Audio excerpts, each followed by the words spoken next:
আসসালামু আলাইকুম। আবার একটা নতুন রান্নার ভিডিও নিয়ে আসলাম আপনাদের মাঝে। সবাই আশা করি ভালো লাগবে। এই যে তেলাপিয়া মাছগুলো দেখছেন, এগুলো যে গ্রাম থেকে কিছু মাছ এনেছিলাম, সেই মাছগুলো থেকে কিছু মাছ নরম হয়ে গেছে আর কি। মোটামুটি ওগুলো ভেজেও খাওয়া যায় না, তো ভাবলাম একটু কাবাব বানিয়ে ফেলি। আর কাবাব বানালে কিন্তু ভালোই লাগে। তো আমি এখন একটু হলুদ আর লবণ দিয়ে সিদ্ধর জন্য আর কি ঢেকে রাখলাম। 10 মিনিট পরে উঠানোর পর আমি নামিয়ে নিলাম। ঠান্ডা হওয়ার পরে আমি সুন্দর করে মাছগুলি কাটা ছাড়িয়ে নেব, যেন কোনো কাটা যেন না থাকে। খুব সাবধানে কাটা ছাড়াতে হবে মাছের, না হলে কিন্তু হাতে বসবে। আর কাবাব কিন্তু যে কোনো মাছ দিয়েই আমি যেভাবে বানাচ্ছি, আর যে কোনো মাছ দিয়ে বানাইলে হবে।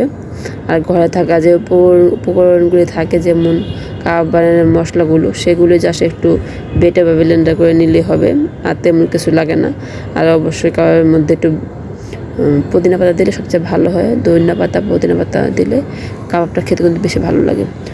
তো আমি এর মধ্যে কাটাগুলো সব ছাড়িয়ে নিলাম। মাছগুলোর একদম সুন্দর করে এভাবে ছাড়িয়ে নিয়েছি। আর কাটাগুলো আমি কালটুকে খেতে দিয়েছি। আর আপনাদের যদি আমার মতো কালটু না থাকে তাহলে ফেলে দিবেন, আর কিছু করার নাই আর কি। আর এই তো সব পাতাগুলো একসাথে নিলাম, পুদিনা পাতা, বিলাতি ধনিয়া পাতা, আর নর্মাল যে ধনিয়া পাতাগুলো আছে সেগুলো একসাথে সুন্দর করে ধুয়ে আমি জুই করে এখন কেটে নিব। আমার কালটু খাচ্ছে কাটাগুলো, ডাকার পরে চলে আসছে আর কি। এখন কিছু কাঁচামরিচ কেটে নিব, আর ধনিয়া পাতা কুচি গুলি করে নিয়েছি। আর ধনিয়া পাতা কুচি তিন ধরনের পাতা আছে। আর বেরেস্তা ছিল আমার ফ্রিজে আগে রেডি করা, পেঁয়াজ ভাজা আর কি। তো সেগুলো, আর এই তো কাবাব মশলাটা, এটা আমি বাসায় বানানো। আর মরিচের গুঁড়া পরিমাণ মতো, লবণ 2 চামচ পরিমাণ, চালের গুঁড়ি, আর কিছু ময়দা দিব। সুন্দর করে মেখে নিব। একটু ময়দা দিলাম বাইন্ডিংয়ের জন্য। ময়দাটা কিন্তু অবশ্যই দিতে হবে, না হলে সুন্দর হবে না কাবাবটা। আর একটু কালারের জন্য একটু হলুদ দিয়ে দিলাম। হলুদটা দিয়ে সুন্দর করে মিক্স করে এখন আমি কাবাবের শেপ করে নেব।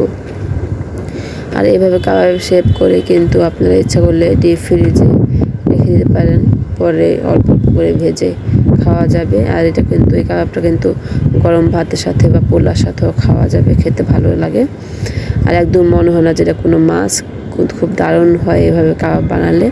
অবশ্যই সবাই ট্রাই করে দেখবেন। আর যে কোনো মাছ দিয়ে, যেমন অনেক মাছ কিন্তু বাসায় খাওয়া হয় না, বাচ্চারা খেতে চায় না বা বড় মানুষও খেতে চায় না, তখন এইভাবে কাবাব বানালে কিন্তু খুব শর্টকাটে অল্প মশলা দিয়ে কাবাব খেতে অনেক দারুণ লাগে।